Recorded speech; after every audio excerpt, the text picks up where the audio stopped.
Any more news for today? Yes, actually, Minecraft have been talking very publicly about a secret they're about to reveal. It sounds like it's going to be a very big one, but also they've been privately doing research about another one. What are these two things and do they tie in together? Let's find out today, because this is Q&A Saturday, and let's get straight into Minecraft Live because it is coming on September 27th and will feature a brand new game drop, but also developer secrets, special guests and more. Those developer secrets are so interesting to Minecraft developer David Cornerhard that he decided to tweet these eye emojis, and just to read this out to you, there is some still top secret stuff that's going to be revealed on September 27th, and so what is that going to be? Well, let's go into some theories today, because Norse Raven says, is it actually going to be live or like last year, whereas more like clip reel highlights with added recaps in live interviews? And the answer is the entire thing is pre-recorded, and that gives us some interesting hints, because we've seen 3 separate YouTubers, Chubbles, Mogswamp, and Tubbo, all go to the Mojang HQ suspiciously this week, and then also suspiciously this week we can see that outside of the headquarters they've got this little sign saying that they are on air and please use a different entrance. So Minecraft did some recording in the exact same week that they announced they'd have special guests in the Minecraft live show. I'm sure that could be a coincidence,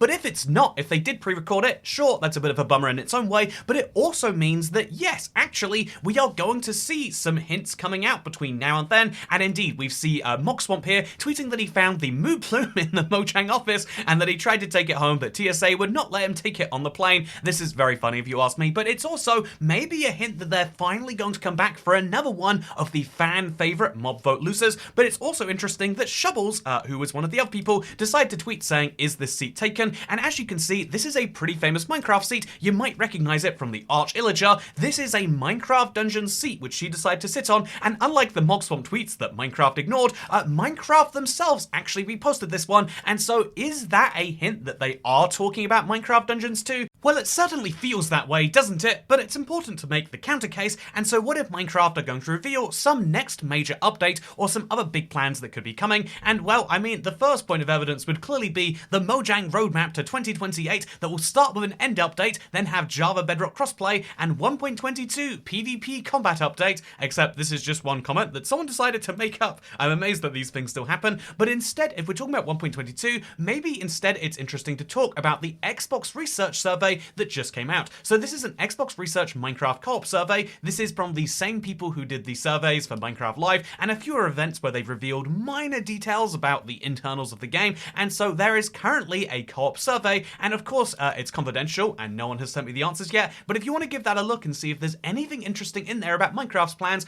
I would be interested. But the fact that they are doing this big co-op survey implies that one of their big future initiatives, the one about making co-op easier to do, could be coming closer to fruition, and they're just trying to work out the direction of how to aim it. That could mean that 1.22 is actually going to be a Java Bedrock crossplay update, although, you know what, the fact that a random comment said it with no source actually makes it seem less likely, and so is 1.22 likely? I would say much less so than a new Minecraft game reveal, but at this point, there is developer secrets that no one has seen yet, and so it could be very hard to predict. It's also hard to predict exactly what Mojang are going to do on the Bedrock version of the game, which seems to have lots of weird experiments going on, and as Love and Positive Vibes says, they're literally called Love and Positive Vibes, and they say they don't like how they're making mobs glass and more transparent when close. They actually dislike this a lot, with Samantha going further to say that most of these changes could be avoided by saying if it's not broken, don't fix it. As a long-time Bedrock player, this is something I say about once every month or two on this channel, because there's always something crazy happening, whether it is the iceberg biome being ruined, which happened literally last month, whether it is the horses not being allowed in boats, which happened last year, or the savanna grass from the Shattered Savannah being ruined. There are so many changes that are made where you're like, why? Who decided that Minecraft needed to be worse, specifically for Bedrock players? And I think the only answer could be people who don't really play Bedrock, and that's why I'd like to give the answer to the fact that, well, you might think that Mojang should say if it's not broken, don't fix it, but actually they would argue it is broken. There are, due to the fact that some number of people have photosensitivity or epilepsy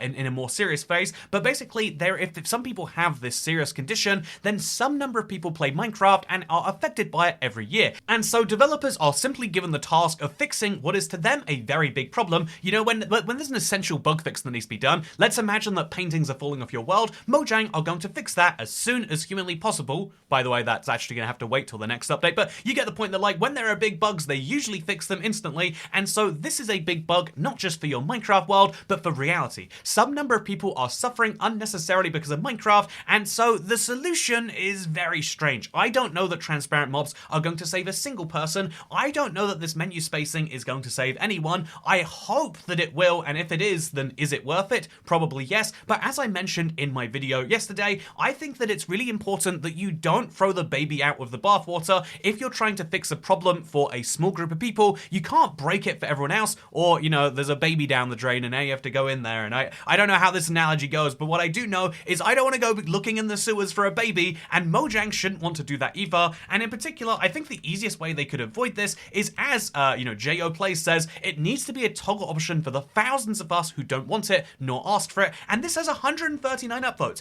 Every single person who looks at these changes, in particular the menu changes, but mostly when it comes to a lot of the transparency and the ladder changes, go, yeah, I don't want this, let me turn this off. And if you're going to have a change like that, then one, it's a sign that you should have that toggle, but more importantly, if there's a toggle that 99% of your players are going to enable, then it's one that shouldn't be a toggle at all, and that you should fix until people actually like it. I mentioned the case of emeralds being great for colorblind players. No one is complaining and saying they need to be made back to rubies. This is the approach that Minecraft needs to have to accessibility. Make accessibility good for everyone, and then everyone will like it. Speaking of accessibility, there was actually a fun post on our subreddit from one of the active users there, Bluesus777, who says that Mojang deleted one of the best accessibility features from Bedrock, which is this little arrow that used to tell you which direction you were facing. That has been removed, even though it's listed as a bug, MCPE 227907. And what's interesting is this actually got picked up on the Minecraft subreddit, getting a few hundred upvotes, and so I'm hoping this is a sign that someone at Mojang will finally see this and go, oh yeah, that does make Minecraft unnecessarily more complicated. What if we were to fix that? And, you know, a person can hope that is made more likely by a brand new job posting where Microsoft's jobs website lists they are looking for a product manager to, I don't know what the two part of this means, for the Minecraft Bedrock platform. That is the engine and systems that power a diverse set of Minecraft gaming experiences over a dozen platforms in support of multiple internal partners and Bedrock players and creators. They are looking for someone accountable for planning, production, and delivery of core game engine features. The role will manage and report on multiple projects, and basically they're working on the Bedrock game engine, something we can kind of tell publicly because, as the autistic gamer says, man, the new Windows GDK Minecraft really broke everything. They had to reinstall to update, the window is totally screwed, I can't play full screen because I have multi-screen, and the game can't install packs. I would like to point out that I am going through these issues too. Windows GDK is a nightmare right now. For the preview, it is terrible, and they're going to have to go for a lot of work to fix it, but this is a sign that they are updating the fundamental architecture, not just for the Series X and the PS5, which they've already done. Those are, I believe the Xbox version is on GDK, not just for the Switch at some point in the future, but also for the PC and phones and stuff. They are making sure that Minecraft will run far better, and this is broadly very good news. I love that they are coming back and actually working on the kind of optimization of the base game, something which is clearly considered to be important enough to hire a brand new product manager and to pay them a six-figure salary. But still, this is important and shows that the priorities are in making it a better game, and so maybe one day we will see parity for combat and parity for multiplayer and all these other things, and maybe even just Minecraft will run better, which is what we're seeing right now. It's buggy and it has problems and you can't import packs, but performance has been better for a lot of people, especially in Vibrant Visuals. You can now actually close and open the game without disconnecting from a server, and there are so many other little benefits that I'm loving to see. Speaking of things I'm loving to see, I think at this point it is important for us to address that key question of what is more likely, Minecraft Dungeons 2, the next major update, something else entirely, and or nothing. I do think that there is going to be a brand new Minecraft game announcement. However, I would still say that we've been expecting a Minecraft game announcement for the last couple of Minecraft Lives and all of these other events, and each of these times we've been wrong. And sure, there's a certain element of like, if you keep predicting it, it will come true, but I would say that, you know, hold your horses, at least keep yourself a little reserved for that one, and maybe if you keep your expectations tiny, you won't be whiny. That's certainly my advice. Speaking of my advice, V Fern says, had to watch 42 hours of content to get here, and I've got to say, the Sky Glue series is probably totally worth it if you like a long grind. But anyway, I've got to head out. This Saturday, I'm actually doing something I've never done before, and it involves this sticker. KU, it says on my screen. But hopefully it says, my country on yours, or I'm committing a crime. Gotta stick it right there. Today is a slightly chaotic morning, but it is the reason that I bought a car to begin with, living in London. Not that essential for trips within my city, but specifically, I have a friend who's getting married in Belgium, and I think it'd be cool, you know, not to have to catch all the trains and connections to be required to get there, but instead to drive which you can't do with a rental car. And so instead, bought a car with the cheapest possible insurance that exists, got the extra cover that makes sure it can go to other countries, and yeah, I'm going to the Eurotunnel today after a run, which I think I'm late for. I mean, can you be late for a run, or are you just running for longer and or further? You know, that's nice. You can never really be late to anything if you believe in yourself. Oh no, I'm literally late. That's people running away from me right there. Oh my god. Oh, it's so wet here. Oh, it's so wet. Okay, I'm gonna get a lane to the left. Oh, I know I'm British, but I'm not used to this. Welcome to our freight terminal. Wait, that's not me. So this is gonna be the first time this is my first time crossing a land border in this car. Or any border in this car.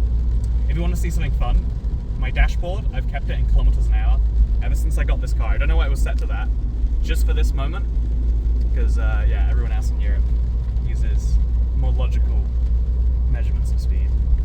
But let's go to Le Châtel.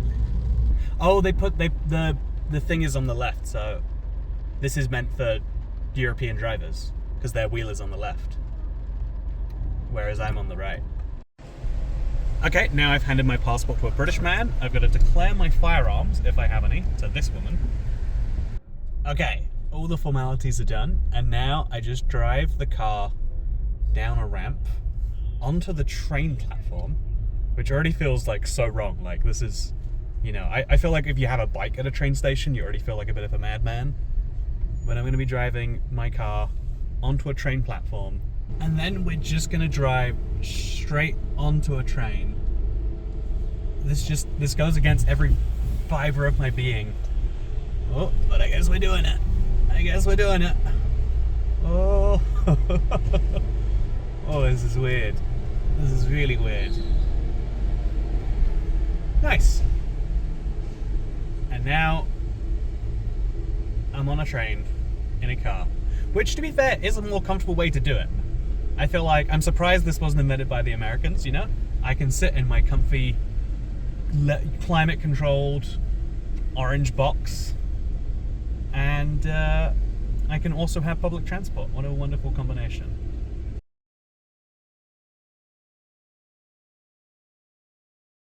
And after a short journey under the tunnel, oh, here I am on another train platform in France. Isn't that cool?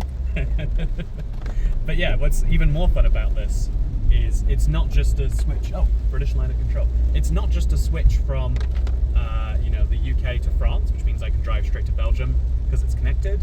It's also the switch to kilometers an hour, and therefore to driving on the right side of the road, which is interesting because I've got my steering wheel on the right.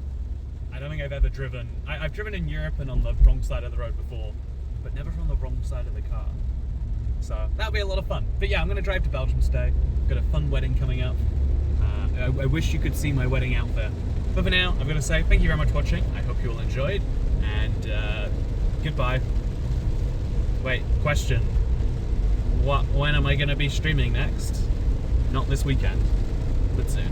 There we go. Answered the number one. Q&A Saturday, true to form. Thank you. See you around. Bye.